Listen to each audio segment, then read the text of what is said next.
Good afternoon, YouTube. It is extremely windy. We got some rain moving in this evening, so we're going to fish this spillway here for about an hour, hour and a half, if we can. Like, we got some bad wind. Like, it's gusting about 25 to 30 every so often. But anyway, we're up here on the spillway that we've done a couple of videos at, and this spillway may be going away before too long. The reason being is this was originally a grain mill way back in the day, and TVA has decided that this is no longer serving its purpose as a grain mill, and claims that it is a threat to safety, which it kind of is with all these rocks and all the crap that people leave laying around. But really, it's not. It's a really good fishing spot, which it will go away if they do decide to do away with it. However, I mean, you can obviously tell there's a train bridge that goes over this. They will have to leave a culvert of some sort in here. So who knows what's actually going to happen. We won't know until they do something. Right now, it's just up on the board to discuss. I'll leave a link in the description so that y'all can kind of check it out, since I know some of y'all are locals and fish this area. But anyway, we're going to get rigged up and see if we can catch anything here in about an hour. Alright, this wind is keeping me from doing the original video that I wanted to do, which was comparing two rods that I've got that are more or less my favorite rods, and comparing them is going to be using lighter bait, stuff like that for crappie and whatnot. But yeah, as you can tell, we've got some pretty stout wind. Like right now it's blowing about 15, and that's on the lighter end. But just going to mess around with my typical stuff. I got a little crankbait tied on my other rod here, and a little crappie bait tied on this one, and probably ain't going to catch squat because of all this wind. But if nothing happens with the artificials, I've got plenty of worms to mess around with. Everybody has already come to an agreement that it's a waste of tax dollars to do that, because like I said, again, either way, you got a train bridge here. They're going to have to leave a culvert of some sort to keep this water flow. Otherwise, all of that property back there is going to turn into a lake.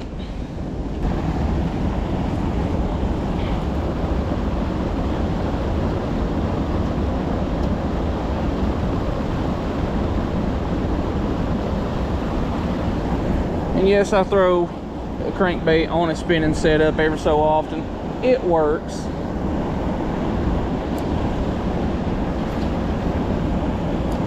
There ain't a thing in the world wrong with throwing cranks on a spinning setup.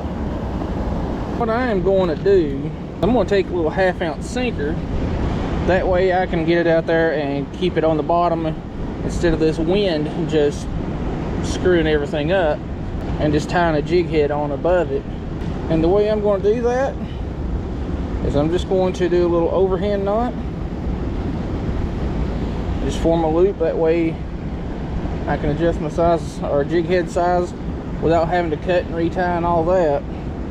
Unless I snag, of course, then I'll have to cut and retie and all that. Basically forming a little drop shot rig.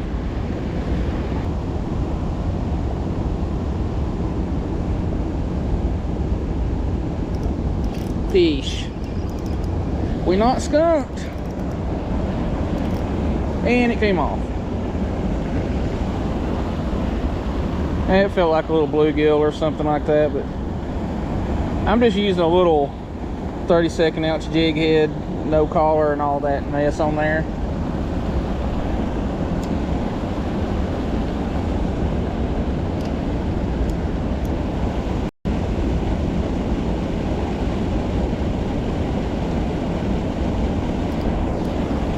That one didn't bother with nibbling at it. He just came straight on to it.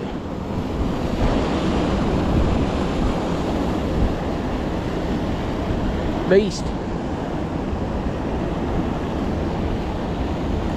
Little spillway monster.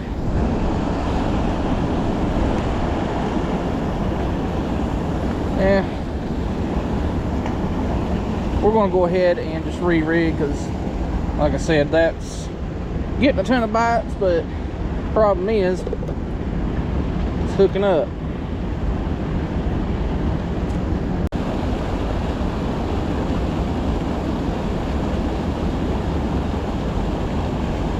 Gotcha. I was a little bit curious about that one. He just nibbled at it. He's just a little nibbler.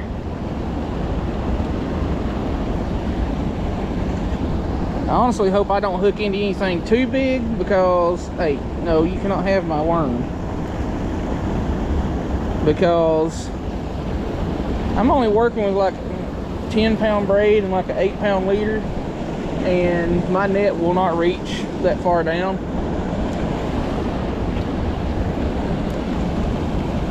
I have no clue where that went.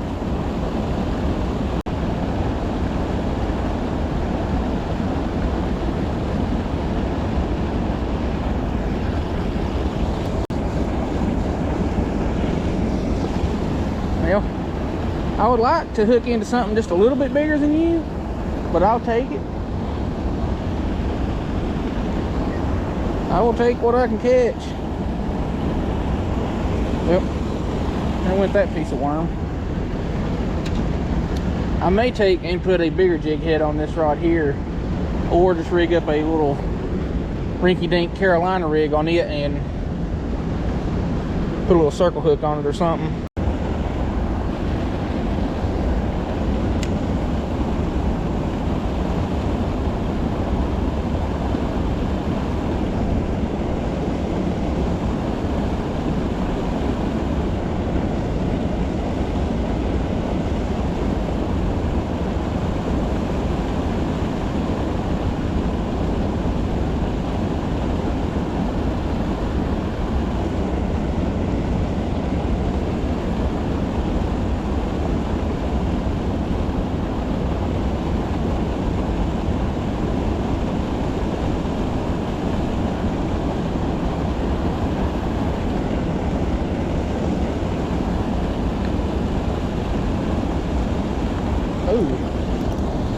This is a little bit nicer. It's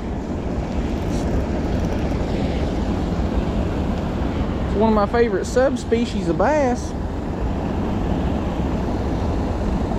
Can I have that back? I mean, I'm not really asking, so.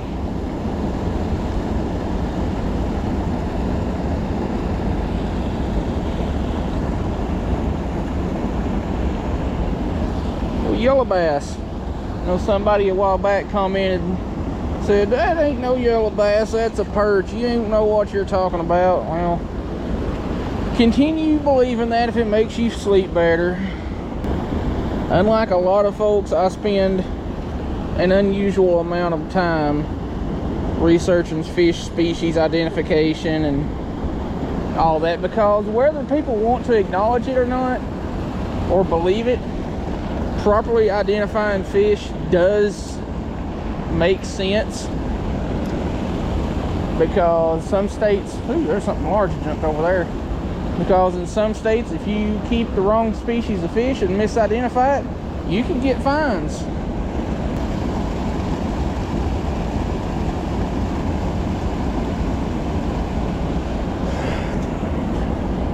Oh, hey,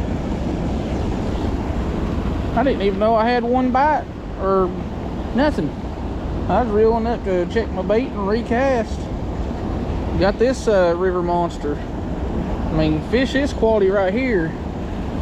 It's what gets Jeremy Wade excited.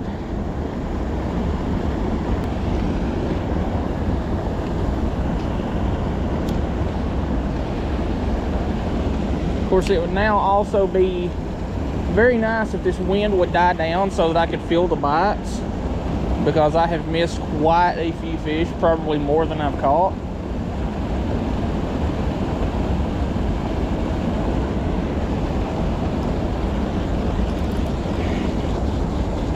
Another.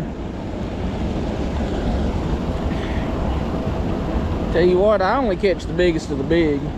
I mean, if there was a Bluegill Masters Elite Series. Shoot, I'll be running it.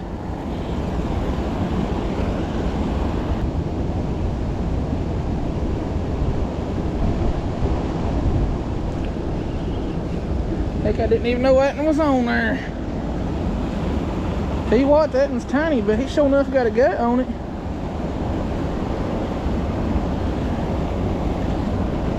Tell you what's fixing to happen. I'm fixing to get rained out. This rain ain't supposed to be in here till about 6:30 or 7, and it is 4 o'clock now. But it looks like it's already raining back up that way a little bit.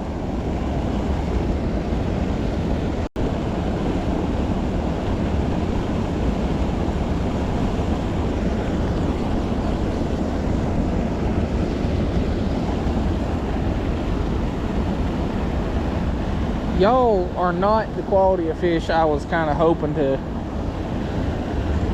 get a hold of here at this little spillway with these worms.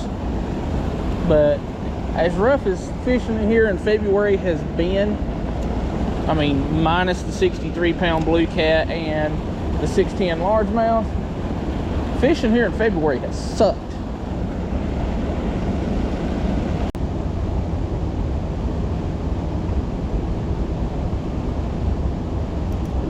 Got it. This one feels pretty good too, because it's a yeller bass.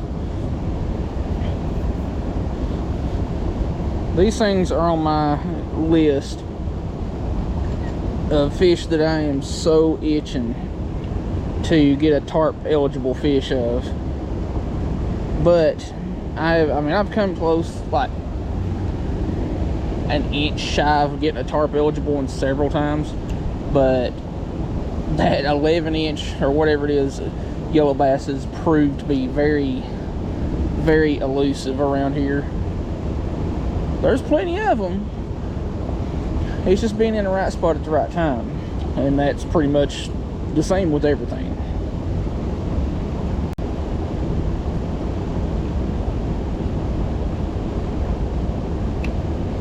Hey, got another decent little bluegill right here off the rail, and I only dropped it down there because that's all the worm that I had left on it. Literally, I was like, hey, something got to be holding up right here on the bank, which there usually is something right here on this wall. Still got a little bit on there, so we're gonna see if we can get another one.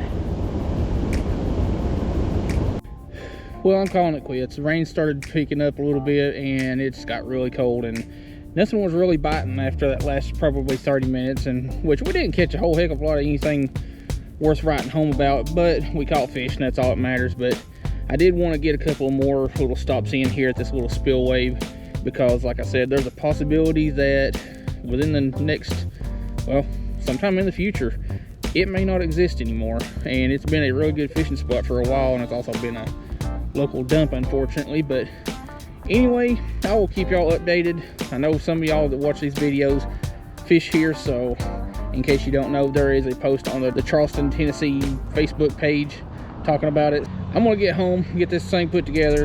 Hope you like the video.